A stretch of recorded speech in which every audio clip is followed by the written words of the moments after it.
చెప్పాలి చెప్పుర్రి? ఒక్క గోసన, ఒక్క కథన. షెట్లెక్కుడు, ట్యాంకులెక్కుడు, రోడ్లెక్కుడు, ఏడ చూసినా ఇదే గోస. కుర్చీల ఎవరు కూసున్నా జనాలకు తిప్పలు మాత్రం తప్పుతలేవు. మరి మన రేవంతన్ సార్కి అన్నీ కనిపిస్తలేయో, లేకపోతే కనిపించినా కనిపించనట్టు కటింగ్ ఇస్తున్నారో తెలియదు. కానీ పబ్లిక్ మాత్రం మస్తు పరిశాన్లు ఉన్నారులా. ఇవాళ రాష్ట్రం మొత్తంలో ఇందిరమ్మ ఇండ్ల రచ్చే నడిచింది. ఏడేడ ఏం జరిగిందో మీరు కూడా చూడుర్రి. ఏడు దాటిందాకా ఓడమల్లన్న, ఏడు దాటినాక బోడమల్లన్న అన్నట్టే చేస్తున్నారు పోన్రి ఈ కాంగ్రెస్ వాళ్ళు. ఓట్లేసిందాకా జనం కాడికి పోయిర్రు, ఓట్లు ఒడిచినాక మొండి చెయ్యి చూపెడుతుర్రు. ఇందిరమ్మ ఇండ్ల ముచ్చట మీద రాష్ట్రం అంతా రచ్చ రచ్చ అవుతున్నది.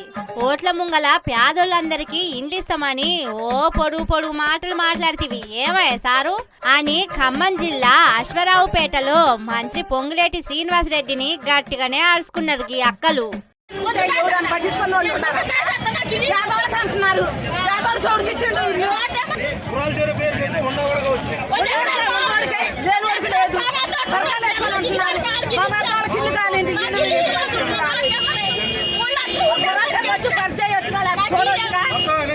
ఇందిరమ్మ ఇల్లు ఇప్పిస్తంటే 50,000 లంచం ఇచ్చిన, అయినా లిస్టులో నా పేరు లేదని సూర్యాపేట జిల్లా తుంగతుర్తి మండలం వెలుగుపల్లి కాడ కనకయ్య అనేటైన ట్యాంక్ ఎక్కిండు.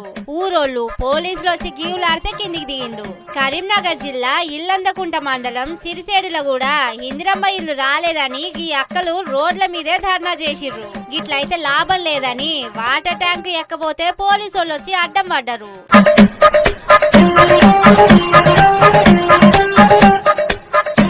ఇందిరమ్మ ఇల్లు ఇస్తారా, లేకపోతే ఎమ్మెల్యే ఇంటి ముందే చచ్చిపోతా అని నల్గొండ జిల్లా చెండూరు మండలం నెర్మెట్ల కొందరు మహిళలు ఆందోళన చేసిర్రు. ఇక భట్టిసారు ఊరు మరిదిలున్న కిష్టాపురంలా ఇల్లు ఇయ్యలేదని ఆఫీసర్లను పంచాయతీ ఆఫీసులేసి తాళం వేసిర్రు. జనం కాళ్ళు చేతులు లేని కొడుకుతో కాలం వెళ్లదీస్తున్నా. జర నాకు ఇల్లు ఇర్రని జనగామ కలెక్టరేట్లా ఇట్లా గోడున గోస తీసింది అక్క.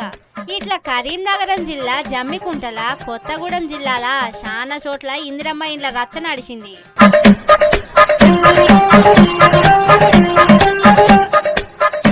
ఇది ఇట్లుంటే వడ్లు కుప్పగొట్టి నెల దాటినా ఇంకా కొంటలేరని మెదక్ జిల్లా వెల్దుర్తి ఉప్పులింగాపూర్లా ఐకేపీ సెంటర్ కాడ ధర్నా చేసిరు అన్నదాతలు. తెలంగాణలో ఏడ చూసినా జనం ఇట్లా గోసపడుతున్నారు. రేవంతన్ సారు జర పెద్ద మనసు చేసుకొని ఈ పేదోళ్లను ఆదుకోసారు.